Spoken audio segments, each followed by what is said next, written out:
Hey, what's up, everybody? Happy Sunday, and welcome to a new episode of Open Letters to a Survivor. I am James, and I am here with two of the queens here. We have Miss Kisanda up at the top, and we have K Love down at the bottom. How you ladies doing tonight?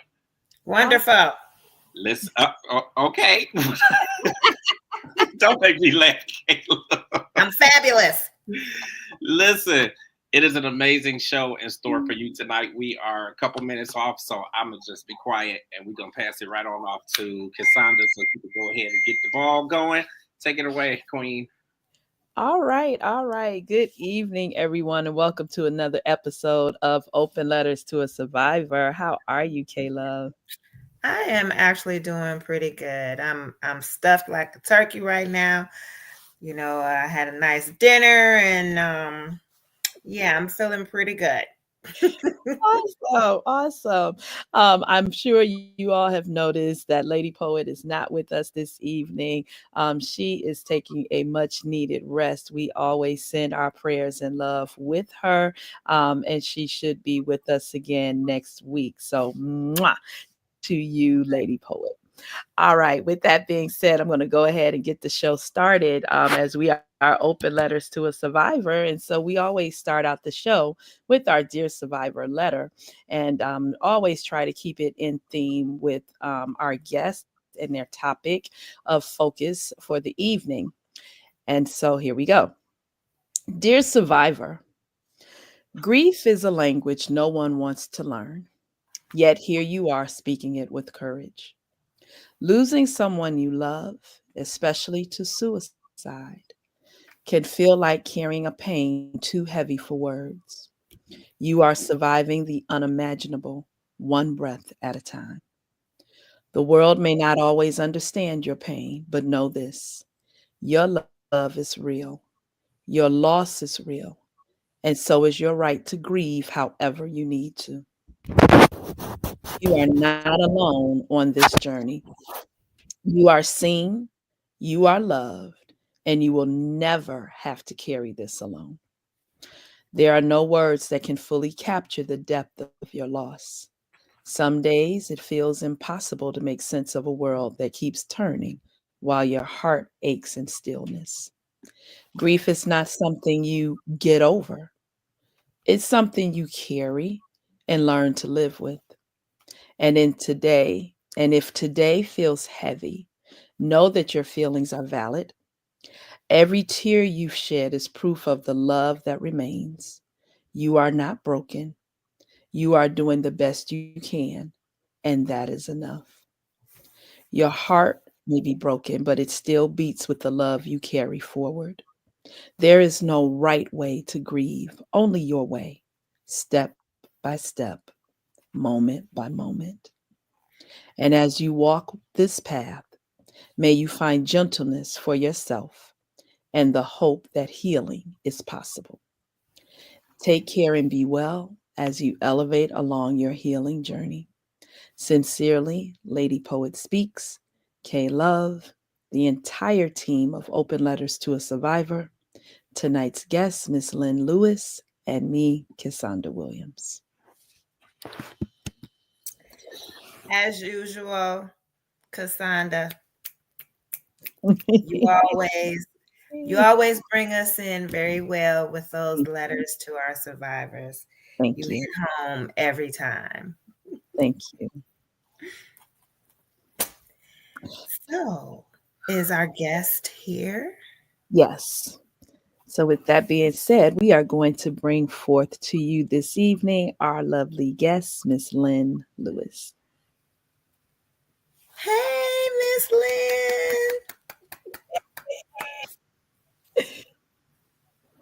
Good evening.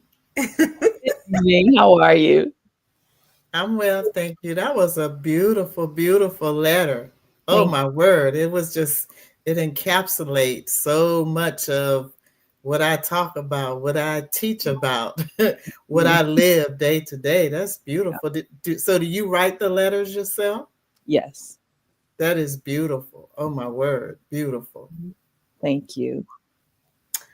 Well, we are going to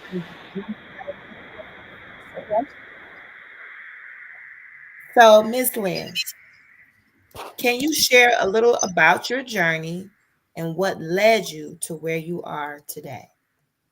Sure can. Thank you. My journey, the grief journey that I'm on now, started on August 4th, 2019, when the day my son died by suicide. He was my only child. He was 30 at the time that he passed away. And shortly after he passed away, I made a declaration to myself that, as Cassandra mentioned in her letter, it was heavy. It was too heavy for me to carry alone, to keep it to myself. So I made the declaration that I was going to move forward. I was going to figure out how to not just to survive, but to thrive in what I call the aftermath of his demise. And so that is what I have been doing for the past 5.5 years. And at the time that I made the declaration, I had no idea how I would do it, what it would look like, what would happen. I just remember saying, this is going to be with me for the rest of my life. And so I just made that declaration, and then I went forth with, okay, what do I do? How do I do it? I did have a therapist, a grief therapist. I did participate in a suicide loss group therapy, but I wanted more. And so I went searching, and I came upon grief coaching. Had no idea such a thing existed until I knew. And I embarked upon a grief coaching certification probably in 2021. I think it was the end of 2021. And I was gung-ho and ready to start helping others as I, dealt with my own grief, but I wasn't quite ready. So I spent probably the first half of 2022 just kind of trying to get through day to day. And then in the midst of all of that, I was having health challenges each year. For 2021 and 22, there was a health challenge that required a surgery. So it was just a whole lot going on, but I was determined. To navigate my journey with purpose and meaning and be impactful. And so that's really what got me to where I am today. Sheer determination, good support systems, and of course, just my trust and hope in the Lord. Awesome. And thank you for sharing that. And my question for you is, what was the turning point? You said that you had gone through your certifications and everything, and you still weren't quite ready to move forward. So what was that turning point that made you realize that, okay, I'm ready to move forward? My turning point was I was just tired of just feeling stuck. I was tired of just feeling, really just feeling stuck. And so, I got to move. I got to figure this thing out. And so that was basically the turning point. And I just started doing just talking more, posting some stuff on Facebook,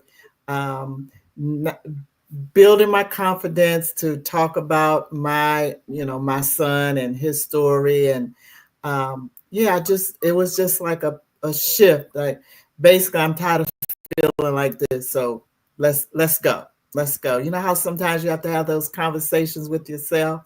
It's like, okay, all right, let's go. Get it together. Let's go. So, Yeah. Awesome. Right. I have that conversation with myself quite often. So it's one of those things, you got to keep the train moving, but you got to do it in your head first to make everything else. And at the same time, I and still do give my grief its space, because back early on I said it was like going through a forest and a jungle and just waiting for the lion to jump out. And sometimes the lion jumped out and it was so unexpected, it just kind of, caught me off guard. And then at other times it was like, okay, we're going through this jungle together. You stay on your lane, I'm staying on my lane, and we're going through it together. So I always give my grief space, but because I always know that I'm coming through it. It's a going through. It's a coming through. I'm not going to stay here. So, it's just as was mentioned also, Cassandra mentioned in the poem that that it is a going through, and I forgot the exact sentence, but it's going through, and it's something that you never get over. It gets softer to manage, and mine had a lot to do with choice. I made choices. I made the choice, and I don't. When I speak, it's from my personal experience, so I don't judge persons that choose to stay in their stuck space. If that works for them, that works for them. That's not good for me. I have to move, and even before my son's death, I already knew that a part of my purpose is to support women, to encourage women, to work with women. So it just kind of shifted to the grief arena versus just, being strictly an encourager and coaching people through some of their life's demands. Right. So in the midst of all of that, what were some of your biggest challenges that you faced during your healing process? One of my challenges is, and it still is, I'm learning better to manage it, is I'm empathetic. And so to not go too deep into somebody else's story, somebody else's pain. And so I had to learn to know when to step back, or learn to manage how much work I was doing in particular. So for instance, tonight I'm talking about grief with you ladies. Tuesday I have another podcast interview, and it's basically similar. It'll be a similar conversation. So I know for the rest of the week, I'm not going to have these deep conversations. So that's one, that would a huge challenge is to not go too deep into somebody else's journey, all the while helping them and being empathetic, being sympathetic, having that listening ear, holding space with them, letting them know that they are heard, that they are seen, but knowing when I need to step back for myself. Yeah, that makes a lot of sense because you're still human, right? Yeah, and so definitely. you're coaching. You can definitely, like you said, if you empathize with someone, you're definitely going to feel it. So you have to learn how to kind of keep that separation to protect yourself, basically. Yes. And how do you find strength to keep going on your darkest days? On my darkest days, which are getting less and less as I go along, but one, I give myself grace. I stop and breathe. I check in with myself. Sometimes we just need to check where are my shoulders? Are my shoulders up to my ears, or are they parallel to where they're supposed to be? Because we carry stress and grief in some different parts of our bodies, and we'll tend to be tense or stressed. So I check in with myself. why am I feeling this way this day? What's going on this day? What are the thoughts? What are the triggers? And so like I said, I give myself great grace, breathe, and check in with myself. Sometimes I can figure it out, and other times I can't. So I just say, okay, it's one of those days that I'm just kind of going through. So, but for instance, now last Sunday, the 16th would have been my son's birthday, and I was good. I was good at church, good all day, rest of the day. Today, all of a sudden I started feeling sad, and it was after I had gotten to church. So I just kind of sat there and like, okay, what's going on? I don't know if it was, something related to him, or maybe I was carrying somebody else's something. But yeah, so I just kind of try to check in with myself to figure out what's going on. But I don't stay there. I don't, it's part of life. Right. Yeah. And another one of my challenges and helping myself and moving through is I want to help everybody, and I can't help everybody. Everybody's not my client. I'm not everybody's coach. And especially the people that they're not quite ready, because I focus on the moving forward part. Again, I don't hold any judgment for persons who, it may be 10 years later and they're still kind of in year one. I don't hold any judgment there, but I'm not your person, because what I'm going to talk to you about is, all right, what do you want to do to move forward, to live your meaningful, impactful, and purposeful life despite what has happened? So that's another challenge. And it still is sometimes. I just want to help everybody. Right. Well, were there any specific resources or people or practices that helped you heal?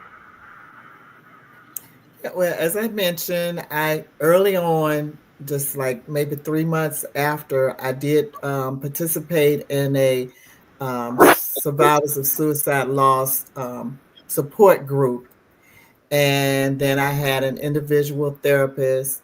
I educate myself. I'm always looking for like Facebook groups who have similar experiences. I invite people into my space where I hold, talks or mini workshops, because every time I do that, it's helpful to me, not only to other people, but it's helpful to me as well. And I have connected myself with a couple of other grief groups. So that's how I help myself. That's how I am healing on this journey. And I developed a workshop called the ABCs of Self-Love, because I have learned that self-love is integral to practicing self-love unapologetically when you are on a grief journey, because it affects so many parts, so many areas of your life, and it's easy to lose yourself.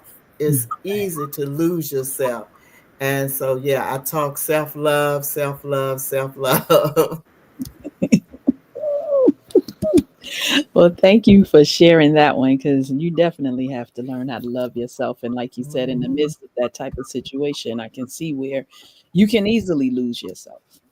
Definitely. If you let go. What message would you give to someone who is currently in a similar situation, grieving suicide death? Same message I give myself still is to stop, breathe, check in with yourself, recognize that your grief is your grief.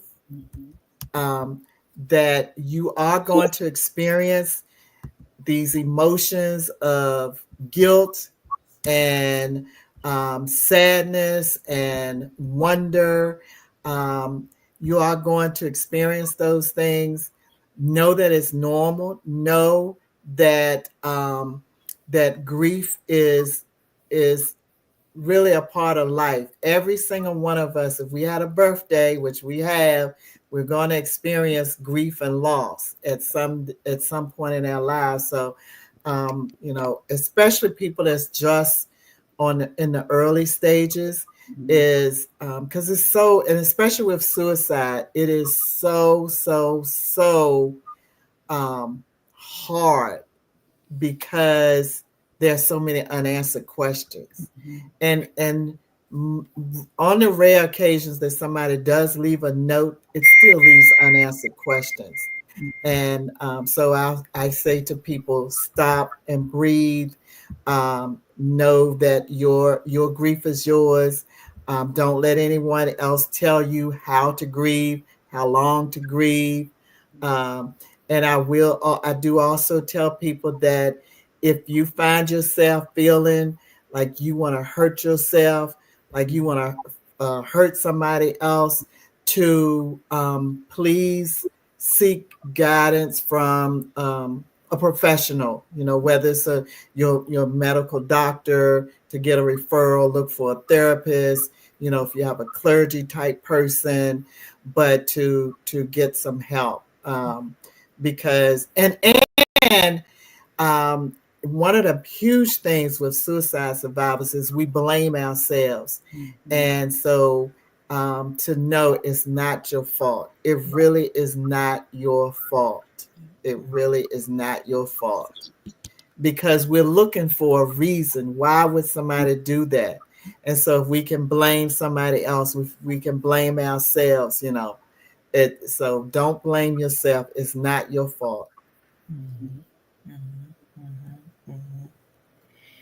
Yeah, that's one of the tough things when you have a family member who has passed away by their own means. You feel like, well, what could I have done differently, or how is it that I didn't catch that they were going through something, and like you said, it's not your fault. They made a decision and they didn't include you in the decision, so, and it wasn't something that they were trying to. Some are trying, they're crying out for help, and in their different behaviors you can see that maybe something isn't quite right.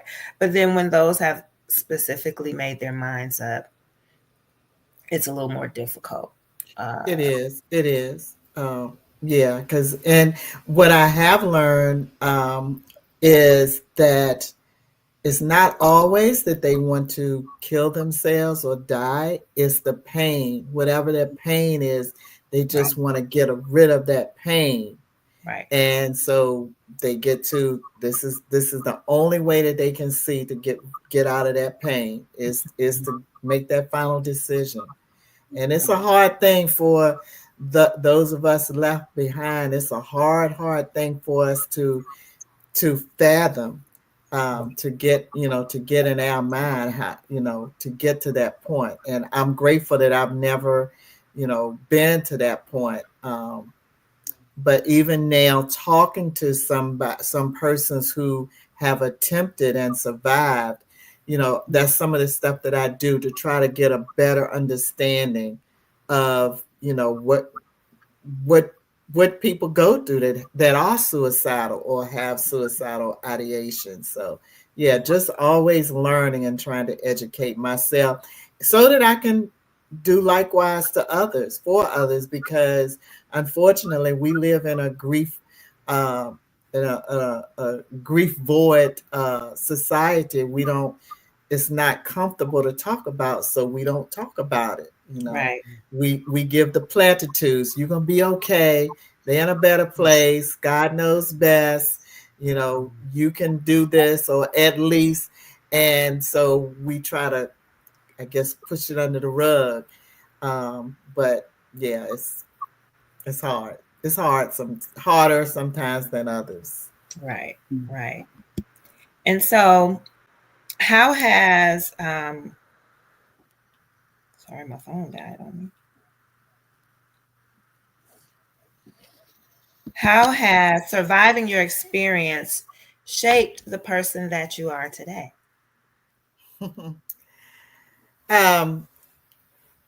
It has taught me to take more risk. And when I say that, ladies, it is telling my story is risky. I have learned to be more, I have learned to be transparent, taking risks. And when I talk about risk, because people have varying opinions about suicide, it's risky when it can be when I'm talking, especially when I'm speaking to a group, because people don't agree. You know, people still believe, and it's truly up to them. They believe that it was a selfish act because that's how it feels. They believe that they didn't love their persons that they left behind. And so, because again, that's how it feels. If they loved me, how could they do this to me? But so it's risky, and I've learned to take more risk. I've gained more confidence behind knowing wholeheartedly that me telling my story is helping someone else. And if that someone else, if it can just be one person, then I'm willing to take the risk. I'm willing. So that has helped to build my confidence in talking about my personal story, shape me in a way that things that used to matter to me, they don't matter anymore. Because it shows you, and not just suicidal death, but death, especially unexpected, how quickly, the flame goes out real quickly. So things that used to matter, they don't matter anymore. And it's just, some people ask me, how can you do what you do? How can you smile through it? Because I know that I'm helping somebody else. If I can keep somebody else out of this club, then I'm willing to do it and share my experience. But I also tell and readily share that that though I'm doing this, some days I would rather not. I still have those days that I would rather not. I would rather just withdraw. But again, I believe that I'm not supposed to keep this to myself. And so I get up and I go another day and another day. Well, thank you so much for continuing to share your story and to take those risks. Because like you said, there's at least one out there who needs it. And it's worth it. And so thank you for having that courage. And so my next question is, what role has forgiveness of yourself or others played in your healing journey? Let's see, what role has forgiveness? Well, I did have to forgive a couple of people surrounding my son's death. Myself, him, and a couple of his friends. Because they were together all the time. So it's like, why didn't you all see something? Why didn't you all help him? And I had to come to grips with the same reason I couldn't help him, because we didn't know. He didn't show. So forgive myself for, and I've said this aloud. I've said this to him. I've said this in writing. Forgive myself for not knowing. Forgive myself if I missed something, if I said something, if I didn't say something. He was my only child. They don't come with instructions. You have to learn as you go. So, please forgive me if I missed something.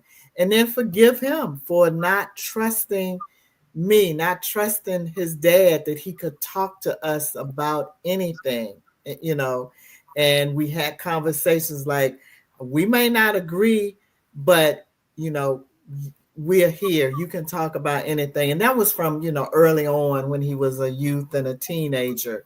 So I those are the forgiveness things, people that I had to forgive. But it's free and it's liberating. And even when I find myself revisiting those things, I always come back to, I forgive you, son. I forgive you.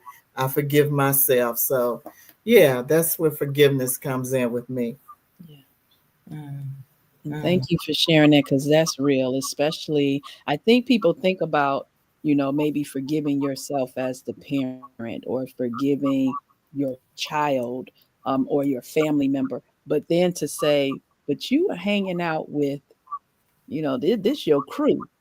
What's up? And saying, hey, I had to forgive that too, because at the end of the day, they were in the same boat. Right. And they were, because I actually had conversations with them and told them how I felt, and they felt the same way. They were like, what did we miss? How did we not know? Why did he not tell us? And one of the guys, he was like, we talked about everything, but he didn't know. He didn't know. So, yeah.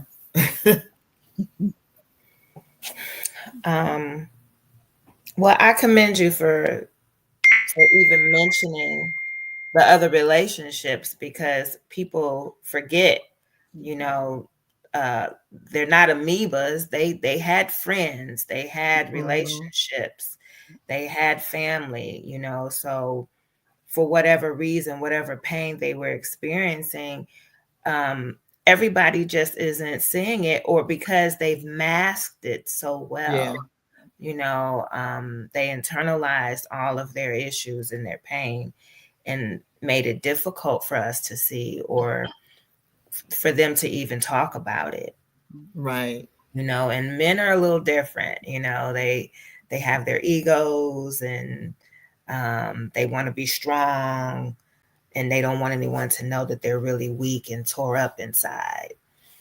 And that's how that's true. Generally, that's true, and that's what society has done. If you think back to when little boys and little girls, if a little girl, falls or cries, it's like, oh, come here, baby, wipe the tears, but little boys, if they start crying when they fall, what do we do? Generally, stop that crying. Stop acting like a girl. Stop acting like a sissy. Get up. You get up and be a man. And these are 7-6-year-old boys. So we train them like that, and then when they act like that, they grow up like that, and then we want them to share their feelings. Right. We stunted it. We stunted that growth, and so that's the unfortunate. And I'm really glad to see more men are talking. And you all know, you all are celebrities. You all know when celebrities start talking about stuff, then it's like, okay, it's so the more of them that talk about their feelings, it seems like more other men are. And I've been saying now for the past year, I salute the millennial generation. They seem to be more okay with saying that they have a therapist. So I'm going to see my therapist, especially the women.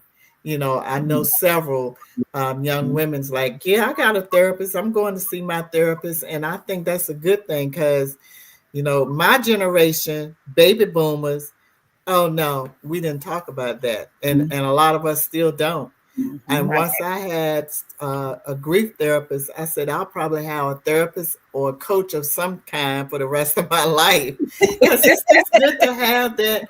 I call them my paid friends. It's good to have somebody, that may not know you as well, to talk things out with. So yeah, my paid friends are good friends. I know that's right. I like that, Miss Lynn. I'm gonna take that. I'm gonna use that one. Take it. We've got some good therapists in our midst, and yeah, they my paid friends. Yeah. Yes. I like that. That's a good way to look at it. My paid friends got my best interest at hand. Yes, they do. And I used to tell mine, I know you're paying me. I mean, I know I'm paying you or paying for this service, but so yeah. That's awesome. So now, if you could go back and tell your younger self one thing, what would it be? I would tell myself that you are going to make it. You are going to endure some hardships. You are going to endure some frustrations. You are going to endure some setbacks and disappointments, but you are going to make it. You are going to live a purposeful, meaningful, and impactful life. So just keep moving forward. Yes. Yes. Absolutely. Absolutely. I love that. So, Miss Lynn, I got one more question. Sure. Can I jump on, Kayla? Yes, absolutely. So I know we're about to wrap up, but you have dropped so many nuggets and dimes and gems and whatever all we want to call it. How can people be in contact with you? Oh, thank you. So I have a website and it's kind of long. It's called Destined to Thrive Grief Coaching. That's my website, Destined to Thrive Grief Coaching. I have a email address, destined to thrive at outlook.com. Email is destined to thrive at outlook.com. I am on Facebook as Lynn Lewis. Also, I have a Facebook page, Destined to Thrive. And I am on Instagram as Grief Coach Lynn. Instagram is Grief Coach Lynn. And I'm also on LinkedIn as Lynn Lewis. So I would love to hear from you. I would love, love, love to hear from you. And of course, you all know how to reach me. So if people reach to you, send them my way. I love having conversations. If you're in the Richmond, Virginia area, we can meet up in person. Otherwise, we can do a Zoom chat. I call them my tea time chats because I'm a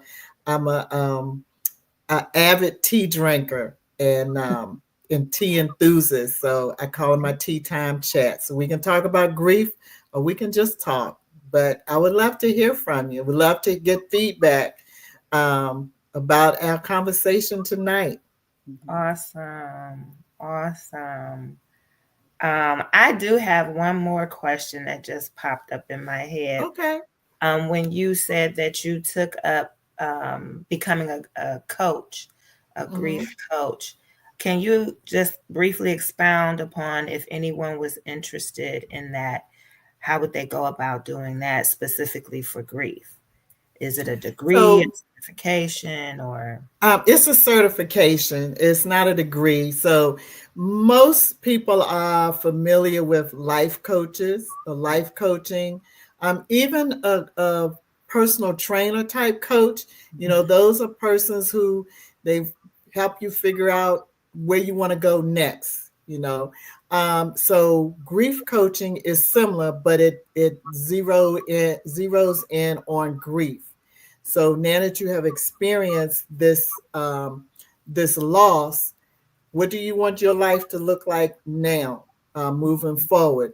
How do you want to remember or honor the memory of your loved one? And so we focus on the moving forward, present and moving forward. And I found grief coaching by just Googling, just messing around on the internet and Googling, and I found it. Mine is, I took my certification with Dora Carpenter. She's out of the Washington, D.C. area. And it's called, oh my goodness, how did that just slip my mind? Grief coaching. I'm sorry. That's It okay. slipped my mind. It slipped my mind. Oh my goodness, she gonna beat me. But if you I got it. From grief to gratitude, griefcoaching.com. Nice. From grief to gratitude, griefcoaching.com. And I also recently became a certified grief educator, which just expounds on grief coaching. It just, more learning. And that's at grief.com with David Kessler, Kessler. So those are two things. And there are several others. But if you just Google grief coaching, you'll find some information. And you can always contact me. I'm glad to share more in depth about the programs that I participated in. Awesome. Thank you so much. And Miss Lynn, if you would like to hang around as we do our next few segments, we would love to have you. Just stay with us to the end if you're able to. Okay, I can probably stay for a few minutes. Yes. Okay, awesome. So we are going to move right on into our Let's Go to Therapy and our Spotlight segment. So starting off with our Let's Go to Therapy, you know how we always say, let's go to therapy together. Let's heal together. Yes. That's our theme. That's our montage. That's our song, so let's do it. Let's get a therapist. And I have two that we suggest every week. Miss Belinda, she works with the Cleveland Health and Wellness Center here in Cleveland, Ohio. And you can reach her at belinda@chawc.org. She specializes in our community of color. She specializes with people with all sorts of trauma. And she is just a doll. She is wonderful. She is like one of the best. And I admonish her. And I would say if you really, really need someone to talk to who is just non-judgmental and level-headed and will help you in any way possible, this is one to reach out to. And then we also have Miss Shamar Thomas Hutchins. She is the creator of Mindologist.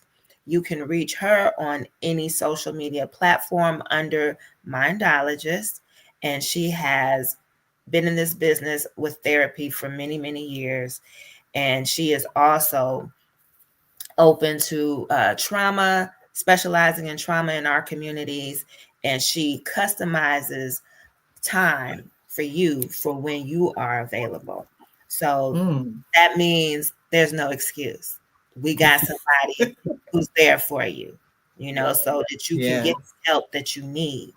So if you want to reach out to either of them through the information I just gave, or you can just contact us and we'll get you connected. And if you are a therapist, or if you know someone that you want to refer to our show as a therapist, please, by all means, email us at openletterstoasurvivor@gmail.com and put in the subject line therapy. And we will reach out to you and then get your information out here to help our people in our communities. And then moving right along to my spotlight. Y'all know me, how I am about the spotlight. Our own Tim Stevens. Yes, he has developed his own business, and it is apparel for men. And I hear he's got some things for us women too. Some nice accessories to accessorize your outfits, to take it to a whole nother level. And he says, if you want to look right, feel right, and grow right. And I add on there and do right. We want to reach out to Righteous Brothers. You can look at their what they have online. You can reach them at right.brothers 216 at Instagram, and just peruse through the page and see what they got going on for sale. Okay. And then if you have your own business, we want to promote our community. We want to promote the businesses within our community. So please, please, please email us. Email us again at openletterstoasurvivor@gmail.com and put in the subject line spotlight, and we will shout your business out there. You know, we got enough viewers to where you can get some more business. Okay. So now we're gonna move right along on to money. Money, money, money, money. And I'm gonna talk to you all about sponsorship. Absolutely. So, at Open Letters to a Survivor, we're not just telling stories, we are building a movement. Our podcast amplifies the voices of those who are overcoming life's hardest battles while also addressing mental health disparities in the Black community. If you or your organization values community and connection, we'd love to partner with you. Become a sponsor today and show our listeners that you stand with survivors. If you would like to do so, please, please feel free to contact us at openletterstoasurvivor@gmail.com. And in that subject line, put sponsor. Woo-hoo. So, speaking of Tim Stevens, is our brother here to give us our motivation moment? I think he is. If so, Tim, come on in and take us to church. Hey, I'm glad to be on, and I'm glad to hear many great things, and and one thing I love about this show is we help build each other up, and just for a brief moment, I want to encourage anyone that's going through some hard times, difficult times. I want you all to understand that God is going to bring you through if you just put it in God's hands. He's going to bring you through. As one person came up to me a few Sundays ago, and and she was pretty much pouring her heart out because she's going through a lot with Alzheimer's, and I encouraged her, and she says that sometimes she stresses and she tries to numb the pain with the alcoholic beverage, and I encourage her to know that yes, the alcohol may numb the pain, but when you place it in God's hands, He will take the pain away. And I encourage you all to not only do that, but put it in God's hands and ask Him for guidance and direction. And the main thing is talking, not only to the Lord. Talk to the Lord first, but allow the Lord to bring you surround you with great people that help guide you and bring you through. Because one thing I love about the church, and one thing I love about being around great people, is they can help build you up. We got to help build each other up, not just build ourselves up, but help each other out. And the best way to do that is talking and communicating and being there for one another. And therapy is great. And I encourage anyone to, if you're battling some things and you don't feel comfortable talking about it to people around you that you know, get to know a great therapist, not just any therapist. Pray over the best therapist for you, because everybody can't be what you need them to be. So continually pray about it and seek it, and God's gonna reveal it. But the main thing, we have to take care of ourselves before we can help others as well. We have to forgive ourselves before you can forgive others. In order to grow right and feel right and do right, you gotta let things that's not standing in your way just go. You only can do so much. You can't beat yourself up about it. Just sometimes you just gotta let it go and allow God just to release that pain and that weight. Because if you are mad at yourself, or even if you're mad at others, that pain and that weight gonna continually weigh you down. But when you just release it and then let God come on in, you're gonna be all right. It's a daily process, and I just want to read verse um Philippians chapter 2 verses 12 to 14. And I'm not gonna keep you long. I'm just gonna read those two verses to encourage you all. We gotta continually press forward. Don't worry about the past. Don't dwell on the past. Push forward and allow God to see you through. And I'm just gonna read starting at verse 12 from Philippians chapter 2.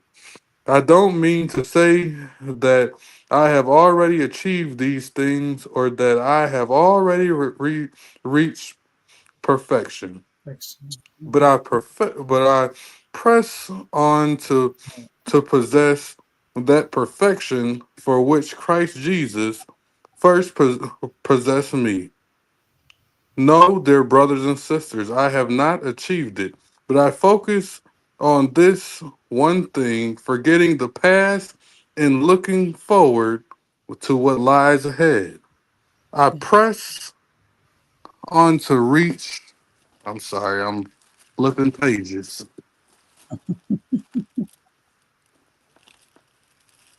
I press on to reach the end of the race, and receive the heavenly prize for which God, through Christ Jesus, is calling us. So I encourage you all continually press forward, and allow God to see you through. Don't worry about the past. Don't dwell on the past.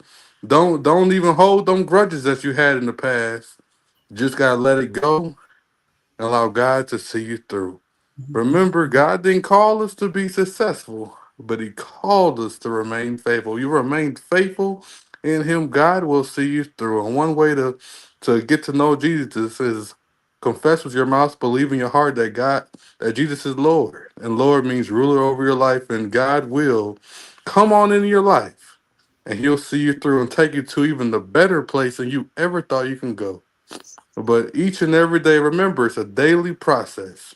Continually think positive. Think greater than you would ever think. And know that you can be anything you want to be. Just put it in God's hands and He'll see you through. And continually seek the kingdom of God above all things. He'll give you everything that you need. But the main thing is, if you need help, seek help. And God will do the rest. But the main thing is you gotta continually be open and be honest with yourself and allow God to surround you with great people. And He will see you through. Remain faithful in Him. He'll see you through. And you'll look right, feel right, so you can grow right in everything that you can do. Amen. God bless you. You know I had to put it in there. Yeah.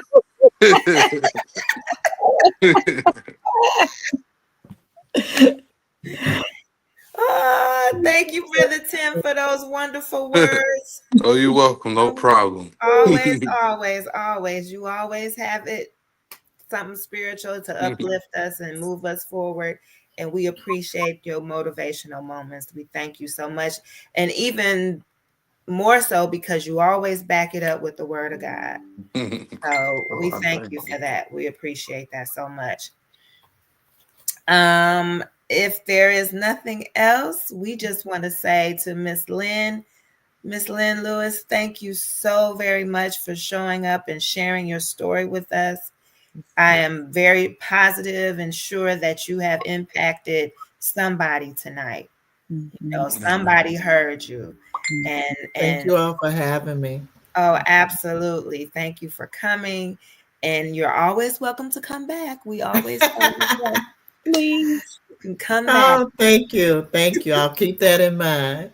Absolutely. And we say love and peace and happiness to our creator. Yes. Lady Poet, who is out tonight, but she's getting much needed rest, as we said earlier.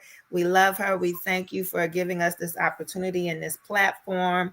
And we ask all of our people here who are watching and listening to please like, share, comment, and subscribe, and just spread the word. You know, we want to heal together. Let's do it. Let's do it. We can do it. All right, y'all. We love you. We thank you, and see you next Sunday. All right. Good night. Good night.